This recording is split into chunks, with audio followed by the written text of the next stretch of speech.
대형 트레이더 세력 다 선물을 하거든요. 그래야 하락장 때도 수익을 볼 수 있고, 그리고 상승장 때도 수익을 볼 수 있고.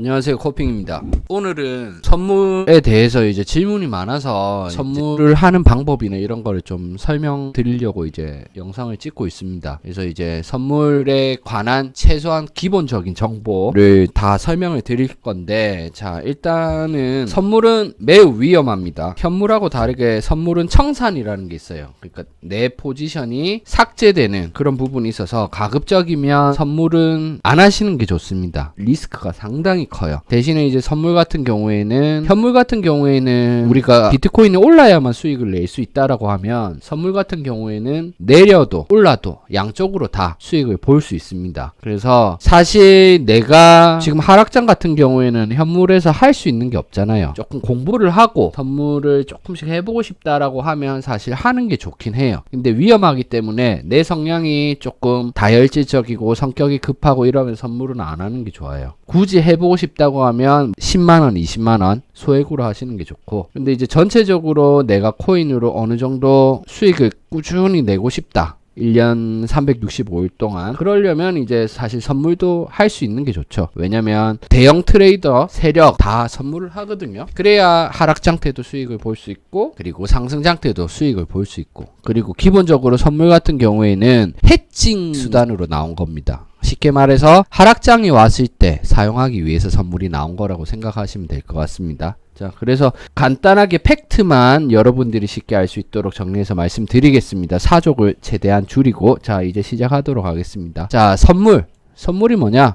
거래소에서 코인을 빌려와서 하는 거래입니다. 그래서 선물의 가장 큰 기능은, 자, 여기 보시면, 여기 우측에 보시면 롱이라는 게 있고 숏이라는 게 있습니다. 자, 롱은 뭐고 숏은 뭘까? 자, 요 파란색 선 있죠? 여기 자리 잡은 기준, 이거를 이제 포지션이라고 하거든요. 포지션 진입을 하게 되면 올라가면 수익이 나고, 그러니까 현물하고 똑같아요. 롱은 올라가야 수익이 나고, 내려가면 손실이 나고. 자, 매도, 숏이라는 거는 뭐냐면, 자, 롱은 매수라고 돼 있고 숏은 매도라고 돼 있죠. 자, 숏은 여기서 포지션을 잡았다고 하면 내려가야 수익이 나는 겁니다. 이해되시죠? 되게 간단해요. 그러면 떨어질 것 같으면 숏을 사야 되고, 올라갈 것 같으면 롱을 사야 된다. 자, 그리고 자, 여기 보시면 거래소에서 코인을 빌려와서 하는 거래, 그러니까 롱이랑 숏의 수익 구조에 대해서 조금 설명을 드리자면, 롱의 개념은, 자, 요거 설명을 드릴게요. 롱의 개념. 자, 쉽게 말해서 올라가면 돈 번다, 내려가면 돈 번다 하는 것보다 원론적인 개념을 설명을 드릴게요. 자, 제가 포지션이라고 합니다. 포지션을 잡는다, 거래를 시작한다라는 거를 포지션을 잡는다라고 이야기를 합니다. 자, 롱의 개념, 매수죠. 자, 거래소에서 현재 진입 가격, 그러니까 체결 시점이 이제 거래가 시작될 때입니다. 코인을 빌려와서, 자, 코인을 빌려와서 내가 롱 포지션을 종료할 때 다시 코인을 돌려주는 겁니다. 그러니까 우리가 거래소랑 선물을 거래할 때는 거래소랑 이야기하는 거는 코인 개수로만 왔다 갔다 하는 거예요. 코인 가격은 상관없어요. 자, 그러면 내가 비트코인 한 개가 지금 3만원이에요. 3만원. 그래서 3만원에 비트코인 한 개를 빌려왔어요. 비트코인 한 개 3만원이죠. 그러면 3만원에 내가 빌려왔단 말이죠. 근데 자, 31,000원까지 비트코인이 올라갔습니다. 그럼 여기서 이제 포지션 종료하면, 저는 어차피 비트코인 한 개 있잖아요. 그러면 이제 거래소에 비트코인 한 개 주면 내가 거래소에 빌려온 비트코인 한 개의 상환 의무가 끝난 거죠. 그러면 나는 3만원에 빌려왔는데 31,000원에 지금 현재 가격이 형성되어 있기 때문에 1,000원이 나의 수익인 거예요. 이해되시죠? 요 개념입니다. 롱 개념 간단해요. 자, 숏 개념은 거래소에서 코인을 빌려오자마자 시장에 판매를 하는 거예요. 그리고 다시 돌려주는 시스템이에요. 그러면 내가 3만원일 때 거래를 체결하면 거래소에서 3만원짜리 비트코인을 갖고 오자마자 시장에 던집니다. 그래가지고 3만원 미만으로 내려갔을 때 29,000원일 때 포지션을 종료하면 29,000원의 코인을 사서 거래소에 다시 돌려주는 거기 때문에, 자, 제가 처음 코인을 빌려왔을 땐 3만원이었죠. 근데 두 번째 내가 다시 코인을 샀을 때 난 29,000원에 샀어요. 그래서 29,000원에 사서 어차피 코인 한 개만 돌려주면 되니까 거래소에 돌려줬기 때문에 1,000원이 나의 수익이 되는 겁니다. 이해되시죠? 요게 이제 기본적인 개념입니다. 롱숏에 이게 이제 가장 기본. 자, 그리고 지갑 송금 방법부터가 가장 중요한데, 자, 입금 같은 경우에는 업비트에서 일단 먼저 보내야 됩니다. 트래블을 지정 거래소만 됩니다. 빗썸도 마찬가지고, 그거는 이제 업비트 공지사항, 빗썸 공지사항을 참고하시면 됩니다.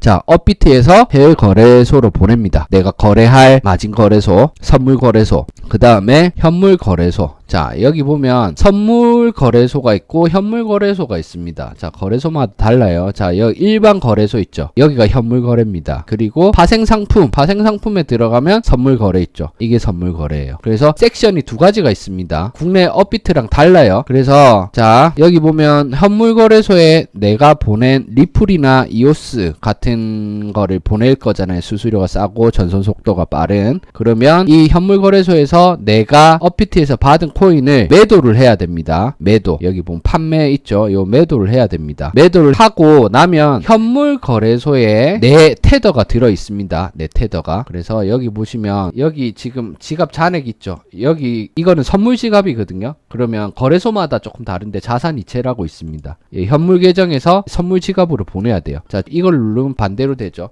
자, 요 1. 자, 하면 자, 원래 현물 지갑에 제 1테더가 있죠.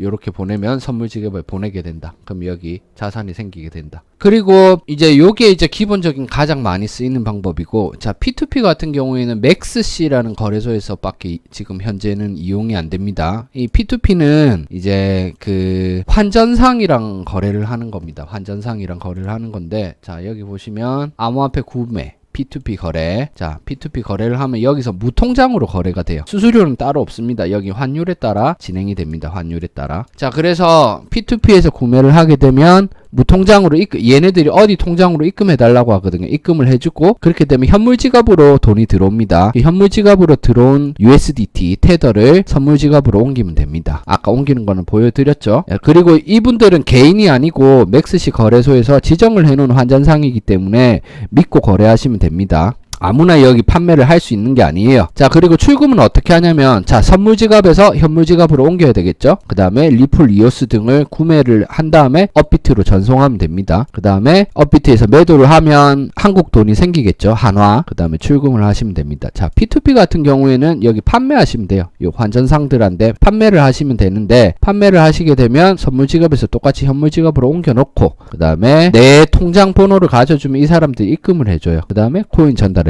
주면 됩니다. 간단하죠. 요게 이제 선물을 하려면 어쨌든 자금이 있어야 우리가 선물 거래를 할 수 있으니까, 요게 이제 송금 방법, 또 내가 수익을 냈을 때 출금 방법, 요런 부분들입니다. 자, 그 다음에 이제 화폐 개념에 대해서는 화폐 개념 먼저 설명해 드릴게요. 자, 비트코인의 가격은 수시로 계속 변동이 됩니다. 올랐다가 내렸다가 올랐다가 내렸다가 올랐다가 내렸다가 하거든요. 자, 이렇게 보면 계속 변해요. 근데 이 변하는 가격을 잘 생각하셔야 돼요. 이 변하는 가격을 내가 그냥 거래를 안 하는데도 가격이 계속 변하면 내 자산이 늘었다가 줄었다가 늘었다가 줄었다가 할 수 있잖아요. 그래서 만든 게 USDT, 이걸 한글로 테더라고 합니다. 그래서 테더라고 하는데, 이 USDT로 거래를 합니다. 선물은 모든 거래소가. 이거는 실제 달러랑 똑같다고 보시면 돼요. 그래서 비트코인 USDT, BTC USDT 이렇게 돼 있죠. 근데 이제 바이낸스 같은 경우에는 BTC USD라고 있습니다. 얘 같은 경우에는 현재 비트코인 USD로 거래를 하고 있다라고 하면, 이제 코인의 가격이 오르면 이거는 그냥 이렇게 생각하시면 돼요. 현물을 들고 선물 거래를 한다라고 생각하시면 돼요. 그러면 내가 거래를 안 하더라도 이 USD로 만약에 거래하게 되면 비트코인 가격이 내려가면 내 자산이 줄어들고, 비트코인 가격이 올라가면 내 자산이 늘어날 수 있는 그런 상황이 생길 수 있겠죠. 그래서 보통은 다 90% 이상은 요 테더로 거래를 하고 있습니다. 이거는 그냥 엄청 쉬운 개념입니다. 자, 그 다음에 레버리지 개념. 레버리지 개념 같은 경우에는 격리도 마찬가지고 교차도 마찬가지입니다. 격리도 마찬가지고 교차도 마찬가지인데, 자, 얘가 어떤 수익에 영향을 주는 거는 아닙니다. 이 교차하고 격리 같은 경우에 이 레버리지가 수익에 영향을 주는 건 아니에요. 다만 자, 최대 금액을 설정해 준다고 보시면 돼요. 자, 내가 100원을 들고 있습니다. 그럼 100배 하면 100원 곱하기 100을 하면 10,000원이죠. 그러면 내가 최대한 빚을, 그러니까 주식으로 치면 미수거래죠. 미수거래. 자, 이 레버리지 같은 경우에는 내가 가지고 있는 금액에, 내가 가지고 있는 돈에 몇 배까지 최대 투자할 수 있는 금액을 늘려주는 개념이라고 보시면 돼요. 자, 그러면 내가 만약에 100원을 들고 있다.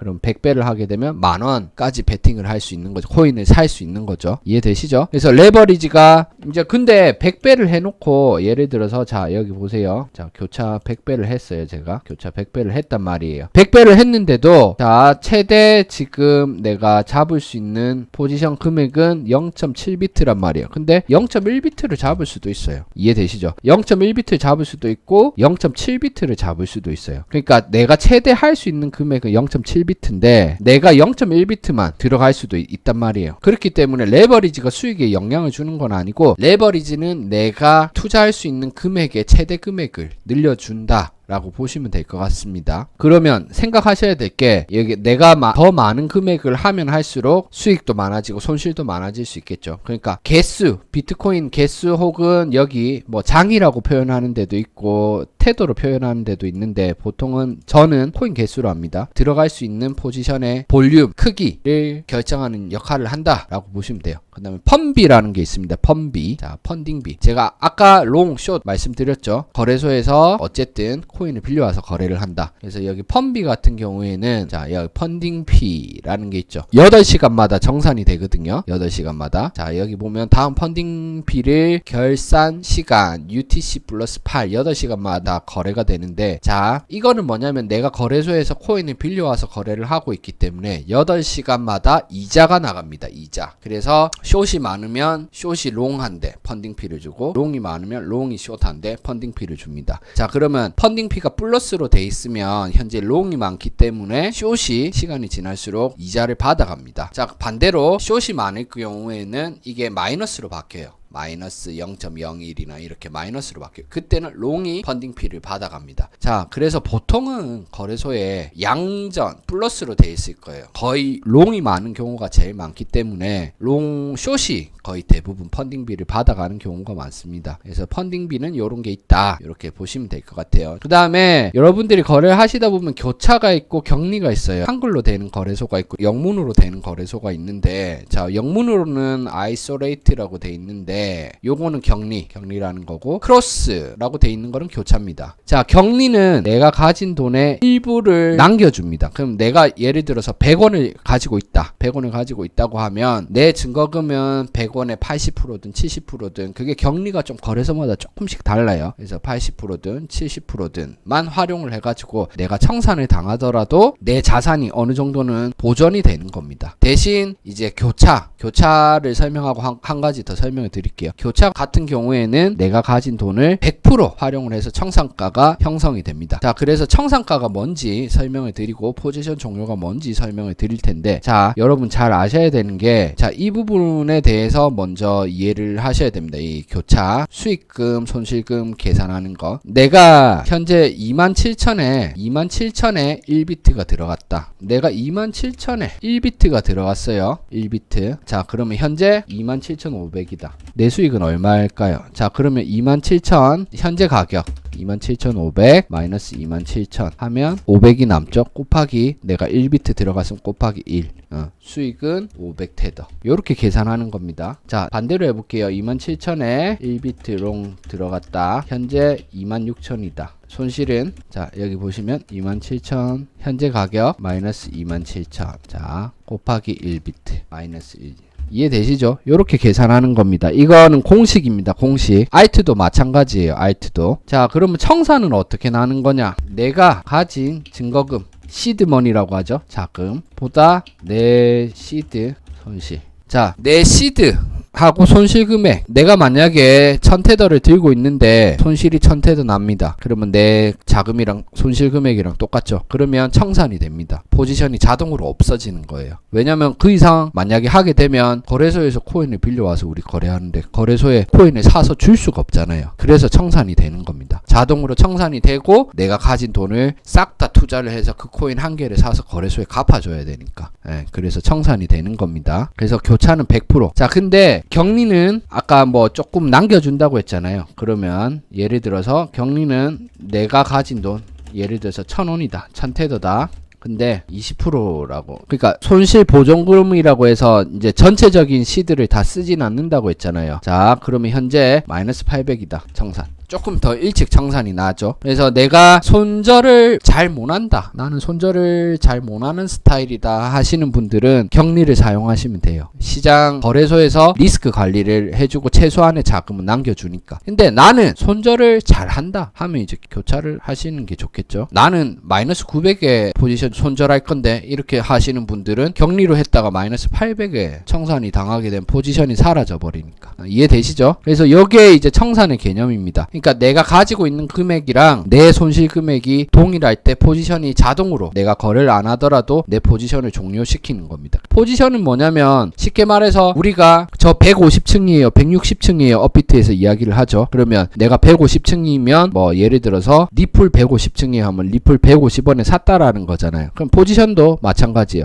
내가 현재 들어간, 만약에 비트코인은 27K에 들어갔다 그러면 27K에 내가 진입을 하면 내 포지션은 27K인 거예요. 27K 기준으로 올라가면 뭐 예를 들어서 롱일 경우에는 수익이고 내려가면 손실이 되겠죠. 숏일 경우에는 똑같이 27K 들어갔다 하면 27K 밑으로 떨어져야 손실, 올라가야 수익이 되겠죠. 자, 요거까지 다 이해됐죠? 다 설명을 드렸습니다. 자, 그 다음에 요거 계산을 하시면 되고, 자, 코인은 요런 식으로 계산을 하면 돼요. 방금 제가 보여드렸다시피. 그 다음에 테더 금액. 자, 테더 금액으로 들어가시는 분들도 계세요. 그래서 나는 BTC로 안 들어가고 달러로 할래. 그러면 달러로 손익을 계산하실 때는 테더 금액 나누기 코인 현재 금액. 그렇게 하게 되면 들어간 코인 개수가 나옵니다. 그러면 들어간 코인 개수 현재 포지션 위치에서 아까 요걸로 계산하시면 돼요. 한번 계산을 해드릴게요. 직접 또 보여드리는 게 가장 좋으니까. 자, 현재 비트코인이 27,000이라고 칩시다. 자, 현재 비트코인이 27,000이고 내가 27,000 테더치 샀다. 그럼 테더 금액 27,000치 샀고 코인 현재 금액 27,000이 나누기 하면 1비트가 되는 거죠. 1비트. 자, 그러면 내가 5,000 테더치 샀다. 근데 현재 비트코인 금액이 27,000이다. 그러면 나는 0.1851 뭐 따라라라 산 거예요. 비트로 치면 요렇게 된 겁니다. 환산을 하면. 자, 그러면 들어간 코인 개수가 0.18이라고 합시다. 뒷단이 다 떼버리고 계산하기 복잡하니까. 그러면 자, 현재 롱으로 들어갔다고 칩시다. 26,500이다. 그러면 현재 포지션 위치, 그 다음에 처음에 내 포지션 위치 요렇게 하고, 그 다음에 아까 0.18이었죠. 그러면 나는 90% 현재 손실을 보고 있는 겁니다. 이해되죠? 요거 표시해 줄게요. 현재 포지션 위치 요렇게 마이너스 90 이렇게 계산하시면 돼요. 쉽죠?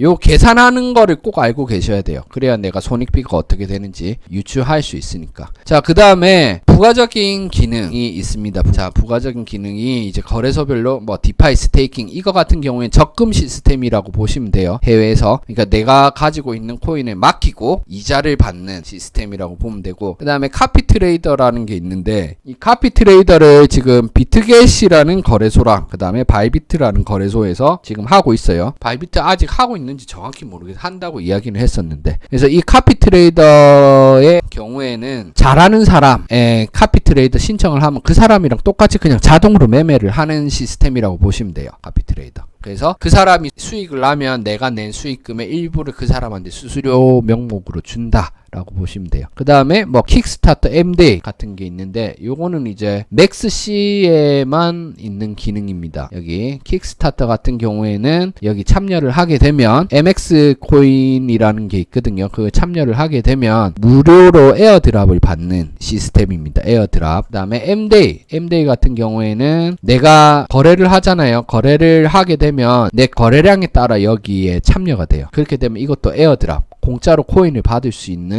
시스템이라고 보시면 됩니다. 그 다음에 레퍼럴의 개념에 대해서 궁금해하시는 분들이 되게 많은데, 쉽게 말해서 우리 쿠키런 있죠. 쿠키런 내 친구가 쿠키런 초대장을 보내가지고 내가 수락을 하게 되면 하트를 받는 거랑 똑같은 거예요. 그러니까 레퍼럴을 사용 안 할 이유는 사실 없어요. 자, 레퍼럴을 사용하는 거는 어떤 개념이냐면, 레퍼럴 등록을 하는 사람은 수수료를 받고 레퍼럴을 주인은 이 사람이 내는 수수료의 일부를 받는다. 이렇게 보시면 될 것 같아요. 대신 수수료 할인을 받는다. 뭐 작게는 20%부터 많게는 50%까지.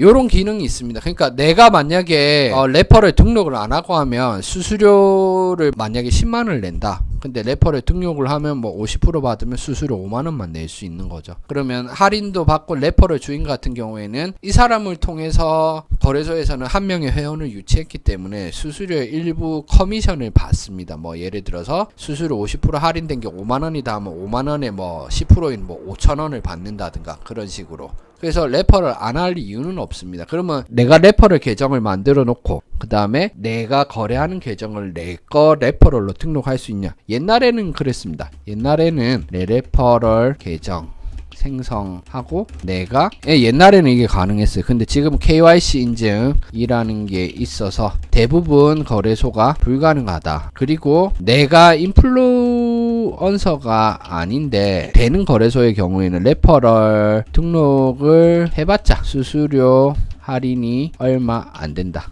결론은 레퍼럴 할인이 이렇게 보시면 돼요. 이 레퍼럴은 뭐 길게 설명 안 할게요. 그래서 뭐 수수료 할인을 받을 수 있다 이렇게만 그냥 생각하시면 될 것 같아요. 자, 그래서 선물에 대해서 지금 다 정리를 했는데 이렇게 참고하셔가지고 하시면 되고, 그 다음에 이제 각각 세부 기능들을 조금 설명해 드릴게요. 자, 그래서 여기 1민, 5민, 15민, 30민, 1아워, 4아워, 원데이 이런 게 있는데 요거는 1봉, 그 다음에 5분봉, 15분봉 요런 거라고 보시면 돼요. 요 거래 단위수입니다. 이 봉이 형성되는 시간 간격입니다. 1분봉 같은 경우에는 1분마다 요게 생성이 됩니다. 1분마다 여기 생성이 되고, 이건 비트겟에서 조금 설명을 드리겠습니다. 자, 그래서 여기 1분 요 있죠. 이렇게 생성이 됩니다. 그 다음에 여기 보시면 오더북이라는 게 있어요. 오더북이라는 게 있죠. 요게 호가창입니다. 호가창. 호가가 요거는 매도 물량, 요거는 매수 물량. 호가창 요거는 조금 이따 더 자세하게 설명을 드릴게요. 자, 그 다음에 시장가라는 게 있어요. 시장가. 이게 이제 전체 시장의 평균가입니다. 등락폭이 계속 왔다 갔다 하겠죠. 그래서 시장 평균가를 이야기를 하는 겁니다. 근데 실제 거래는 호가에서 거래가 됩니다. 자, 그리고 요게 일병이고 지표라는 거를 클릭하면 여러분들이 원하는 요런 지표, 사용하시는 지표를 추가하실 수 있습니다.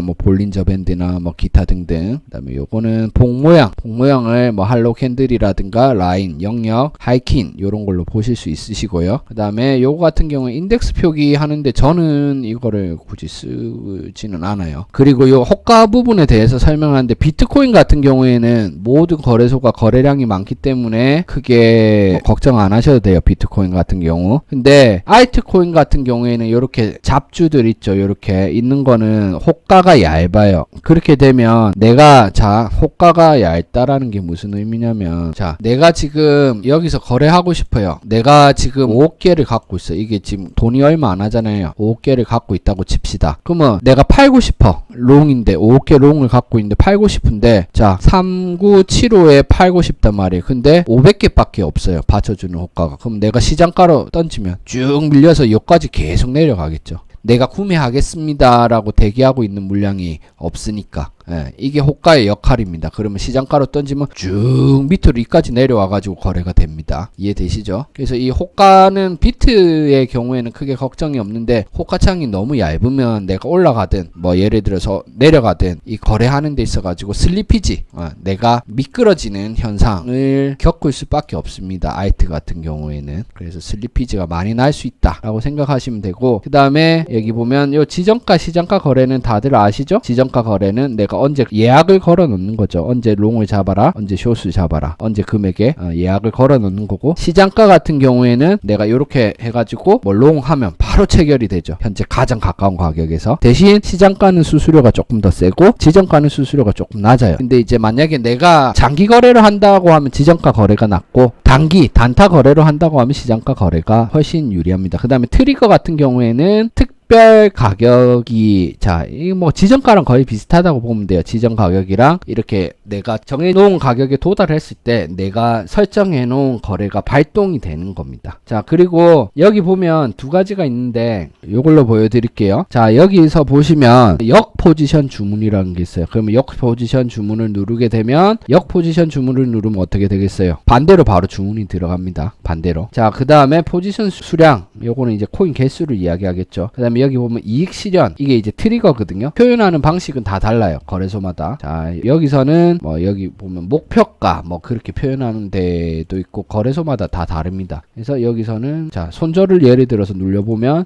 예를 들어서 1500 이더리움이 1500달러가 되면 5개 이렇게 해서 확인 누르면 내가 1500달러가 되면 이더리움이 5개를 손절하겠다. 이런 거 설정도 가능하고 이익 실현은 말 그대로 내가 이더리움이 2000달러가 되면 5개 익절을 하겠다. 뭐 이런 식으로 하실 수가 있습니다. 이해되시죠? 그래서 요거는 설명이고 자 레버리지는 별로 중요하지 않습니다. 내가 투자할 수 있는 금액, 내가 빌려올 수 있는 대출 한도를 최대 설정하는 거라고 이해를 하시면 돼요. 자 그래서 이제 기본적인 선물에 대한 설명은 다 드린 것 같아요. 그리고 이제 자 지금 한글이 되는 거래소가 있고 한글이 안 되는 거래소가 있어요. 자 그래서 일단 제일 유명한 거래소가 바이낸스죠. 바이낸스. 자 바이낸스 거래소가 이렇게 있습니다. 자 바이낸스 거래소 같은 경우에는 한글이 안 됩니다. 네, 한글이 안 되고 그 다음에 바이비트 거래소 많이 쓰죠. BJ들이 홍보를 많이 해서 바이비트 거래소도 한글이 안 돼요. 자 그 다음에 비트겟이랑 맥스C 거래소, FTX 거래소도 한글이 안 됩니다. 자 그 다음에 일단 비트겟 거래소는 한글을 사용하실 수 있습니다. 로그인하면 아직까지는 한글을 사용하실 수 있습니다. 한글이 언제 없어질지는 몰라요. 비트겟은. 그 다음에 맥시 거래소, 자 MEXC 거래소도 아직 한글을 사용하실 수 있습니다. 그래서 한글이 되는 거래소는 현재 비트겟이랑 MEXC, 맥시 거래소 요 두 군데 사용할 수 있고 거래소는 한글이 꼭 필요하신 분들은 비트겟이나 맥시 거래소를 사용하는데 그게 아니라고 하면 뭐 바이낸스도 괜찮아요. 바이비트는 저는 좀 별로 추천을 안 드리고 바이비트보다 바이낸스가 좀 괜찮다. 그리고 좀 편하게 초보자들이 접근하기 좋은 거래소 같은 경우에는 맥시나 비트겟도 나쁘지 않습니다. 그래서 거래소별 장단점을 제가 옛날에 리뷰를 해놓은 영상이 있습니다. 그거를 참고해서 어떤 게 좋고 어떤 게 안 좋고 또